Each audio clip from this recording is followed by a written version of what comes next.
ఉమ్మడి నల్గొండ జిల్లాలోని ఎస్సీ గురుకులానికి ఏమైంది?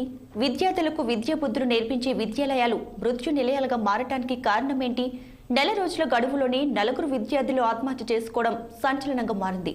ఒక్కొక్కరుగా విద్యార్థులను మృత్యు ఓడిలోకి చేరటంపై ప్రభుత్వం అధికారులు గాని స్పందించడం లేదంటూ విద్యార్థుల తల్లిదండ్రులు ఆరోపిస్తున్నారు. ఇక సెలవులు ముగిశాక పాఠశాలకు రావాల్సిన అసమ్మతి ఇంట్లో ఉరివేసుకుని బల్వర్ మరణానికి పాల్పడింది. ఇదే విషయంపై కవరేజ్ చేయడానికి వచ్చినటువంటి 6 టీవీ ప్రతినిధిని సైతం కాలేజీలోకి అనుమతించకపోవడంపై పలు అనుమానాలు వ్యక్తమవుతున్నాయి. విద్యార్థుల తల్లిదండ్రులను సైతం కాలేజీలోకి అనుమతించకుండా అడ్డుకుంటున్నారంటూ విద్యార్థుల తల్లిదండ్రులు ఆరోపిస్తున్నారు. ఇదే విషయంపై గురుకుల పాఠశాల విద్యార్థిని తండ్రి పుట్టాల శ్రవణ్ కుమార్తో మా నల్గొండ ప్రతినిధి పరమేష్ ఫేస్ టు ఫేస్. జిల్లాలోని ఎస్సీ గురుకుల పాఠశాలలో చదివే విద్యార్థినులు అయితే వరుసగా ఇప్పటికీ 4 ఆత్మహత్య చేసుకోవడం జరిగింది. నిన్న ఏదైతే ఈ సూర్యాపేట జిల్లాలోని గురుకుల పాఠశాలలోని 10వ తరగతి చదివే అస్మిత ఏదైతే ఆత్మహత్య చేసుకుందో ఇదే పాఠశాల చదువుతున్నది. అయితే రోజుల క్రితము ఇదే పాఠశాలలో చదివే ఇంటర్ సెకండ్ ఇయర్ చదివే వైష్ణవి మృతి చెందడంతో 4 రోజులైతే వరుసగా సెలవులు ఇవ్వడం జరిగింది.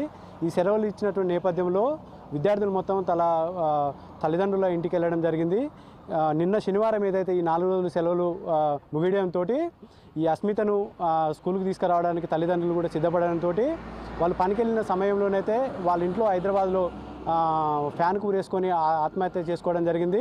అసలు ఈ ఆత్మహత్యలు విద్యార్థినులు ఎందుకు చేసుకుంటున్నారు, ఈ ఈ ఈ కళాశాలలో ఏం జరుగుతుందనేది ఒకసారి తెలుసుకుందాము.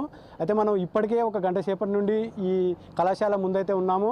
లోపలికి వెళ్ళడానికైతే పై అధికారులతోటి మాట్లాడినా కానీ లోపల ఉన్నటువంటి సిబ్బంది అయితే మనలా అనుమతించని పరిస్థితి అయితే ఉంది.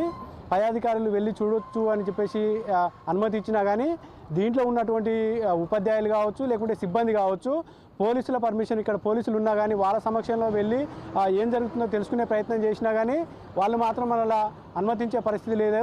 ఇక్కడ మనతో మాట్లాడడానికి ఇదే స్కూల్లో చదివే పేరెంట్ అయితే ఉన్నాడు. ఒకసారి అడిగి తెలుసుకుందాం. అన్న చెప్పండి, మీ పాప ఇందులోనే చదువుతుందా? ఇక్కడనే చదువుతుంది. ఏ క్లాస్ చదువుతుంది? 6th క్లాస్ జరుగుతుంది. 6th క్లాస్ చదువుతుంది. అయితే ఈ స్కూల్లో చదివే పిల్లలకు అసలు ఏం జరుగుతుంది, ఎందుకు వరుసగా ఒక్కొక్కరుగా ఆత్మహత్య చేసుకుంటున్నారు?